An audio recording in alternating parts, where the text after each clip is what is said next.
One का दृश्य शांत हरियाली से घिरा, पंछियों की आवाजें गूंज रही हैं। सीता एक सुंदर फूल को छूते हुए चल रही हैं। सीता वन को देखकर बोली, ये वन कितना शांत है। कभी कभी लगता है यहीं कहीं मेरी आत्मा बस जाए, परंतु हृदय में एक रिक्तता है। क्या यह मेरी संतान की प्रतीक्षा है? तभी एक डाल पर दो तोते मधुर स्वर में बात कर रहे हैं। हे प्रिय, सुना है कि अयोध्या की महारानी सीता को शीघ्र ही संतान की प्राप्ति होगी। वो बालक धर्म और पराक्रम की मूर्ति होगा। तब मादा तोता यह सुनकर हंसते हुए बोली, हाँ, और वो बालक ही तो रामराज्य की पहचान बनेगा। सीता जी यह बात सुनकर ठहर जाती हैं, चौंक कर उनकी बातें सुनती हैं। सीता मन में सोचने लगती है, ये कैसे जानते हैं मेरे भविष्य की बातें। वह आगे बढ़ती हैं और धीरे से हाथ बढ़ाकर तोते को पकड़ने का प्रयास करती हैं। फिर सीता कोमल स्वर में कहती है, हे सुंदर पक्षियों, रुको, मुझे तुमसे कुछ जानना है।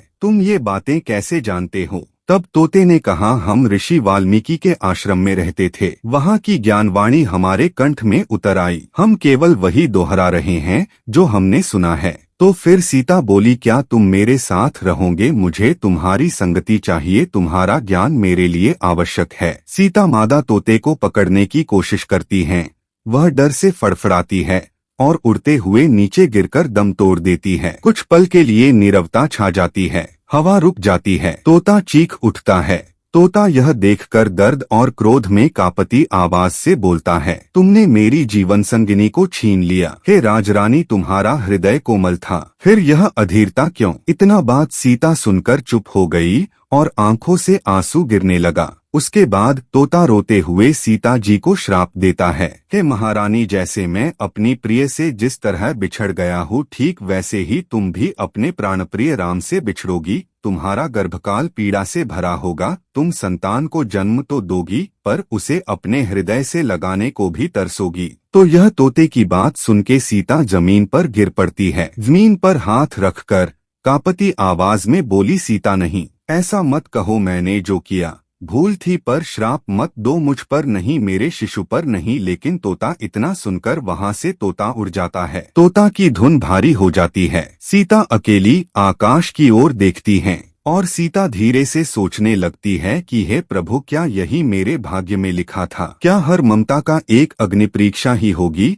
एक छोटी भूल, एक पक्षी की पीड़ा और एक रानी का टूटा हुआ मातृत्व, क्या यही था नियति का विधान? तो दोस्तों, इसके आगे की गाथा जानते हैं विस्तार से। दोस्तों, प्राचीन काल की बात है जब श्री रामचंद्र जी और माता सीता वनवास के लिए जंगलों में विचरण कर रहे थे। वे अपने जीवन के सुख दुख के क्षणों को प्रकृति की गोद में जी रहे थे। एक दिन माता सीता एक सुंदर वन में अकेली टहल रही थीं। चारों ओर हरियाली, पुष्पों की महक और पक्षियों का मधुर कलरव वातावरण को आनंदमय बना रहा था। तभी उनकी दृष्टि एक प्रेमी तोते और उसकी संगिनी पर पड़ी, जो एक डाल पर बैठे प्रेम की मधुर बातें कर रहे थे। सीता जी उस समय माता बनने की कामना रखती थीं। उन्होंने देखा कि वह तोता और उसकी संगिनी आने वाले भविष्य के बारे में बात कर रहे थे। वे चर्चा कर रहे थे कि अयोध्या के श्री राम और सीता के घर एक दिव्य संतान का जन्म होगा, जो अत्यंत पराक्रमी और धर्मात्मा होगा। यह सुनकर माता सीता चौंक गईं। उन्हें आश्चर्य हुआ कि ये पक्षी कैसे उनके भावी जीवन के रहस्यों को जानते हैं। जिज्ञासावश उन्होंने तोते को पकड़ने की कोशिश की और पूछा, तुम्हें कैसे ज्ञात हुआ यह सब? तोते ने कहा, हम ऋषि वशिष्ठ के आश्रम में रहते थे और वहाँ के मुनियों की बातों को सुन सुनकर हमने यह ज्ञान पाया है। हम केवल पुनरावृत्ति कर रहे थे। माता सीता ने सोचा कि यदि ये पक्षी भविष्य जानते हैं तो इनके पास रहना उचित होगा, जिससे और भी ज्ञान प्राप्त हो सके। उन्होंने तोते और उसकी मादा को पकड़ने का प्रयास किया। मादा तोता डर गई और उड़ते समय गिरकर मर गई। यह देखकर नर तोता अत्यंत क्रोधित हो गया। उसने दुख और आक्रोश से माता सीता को श्राप दे दिया, हे सीते, जैसे मेरी पत्नी मुझसे बिछड़कर कष्टों में मृत्यु को प्राप्त हुई, वैसे ही तुम भी अपने पति से बिछड़ोगी और वन में अकेली रहोगी। तुम्हारा गर्भकाल भी कष्टमय होगा और तुम संतान को जन्म दोगी, परंतु वह तुम्हारे साथ नहीं रह पाएगा। माता सीता स्तब्ध रह गईं। उन्होंने क्षमा मांगने की चेष्टा की, परंतु तोता उड़ चुका था। समय बीतता गया। यह श्राप सत्य सिद्ध हुआ। माता सीता को रावण द्वारा हर लिया गया।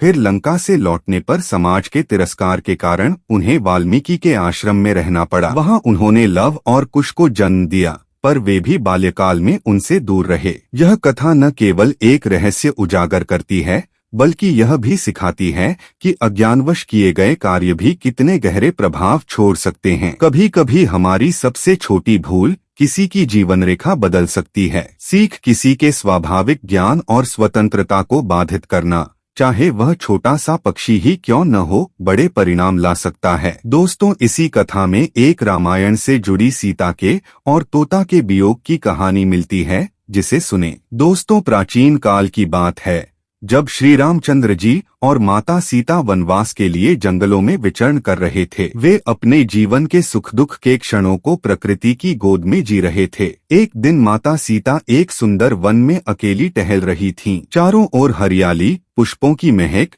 और पक्षियों का मधुर कलरव वातावरण को आनंदमय बना रहा था। तभी उनकी दृष्टि एक प्रेमी तोते और उसकी संगिनी पर पड़ी, जो एक डाल पर बैठे प्रेम की मधुर बातें कर रहे थे। सीता जी उस समय माता बनने की कामना रखती थीं। उन्होंने देखा कि वह तोता और उसकी संगिनी आने वाले भविष्य के बारे में बात कर रहे थे। वे चर्चा कर रहे थे कि अयोध्या के श्री राम और सीता के घर एक दिव्य संतान का जन्म होगा, जो अत्यंत पराक्रमी और धर्मात्मा होगा। यह सुनकर माता सीता चौंक गईं। उन्हें आश्चर्य हुआ कि ये पक्षी कैसे उनके भावी जीवन के रहस्यों को जानते हैं। जिज्ञासावश उन्होंने तोते को पकड़ने की कोशिश की और पूछा, तुम्हें कैसे ज्ञात हुआ यह सब? तोते ने कहा, हम ऋषि वशिष्ठ के आश्रम में रहते थे और वहाँ के मुनियों की बातों को सुन सुनकर हमने यह ज्ञान पाया है। हम केवल पुनरावृत्ति कर रहे थे।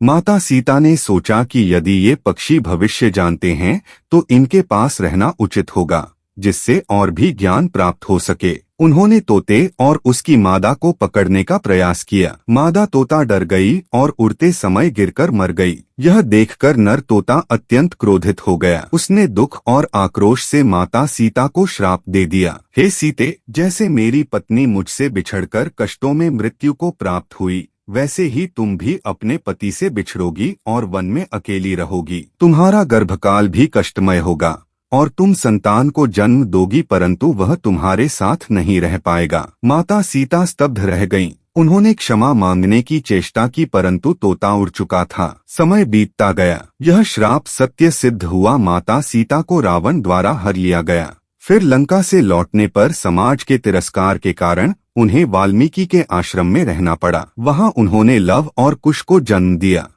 पर वे भी बाल्यकाल में उनसे दूर रहे। नमस्कार दोस्तों, वीडियो को लास्ट तक देखने के लिए धन्यवाद।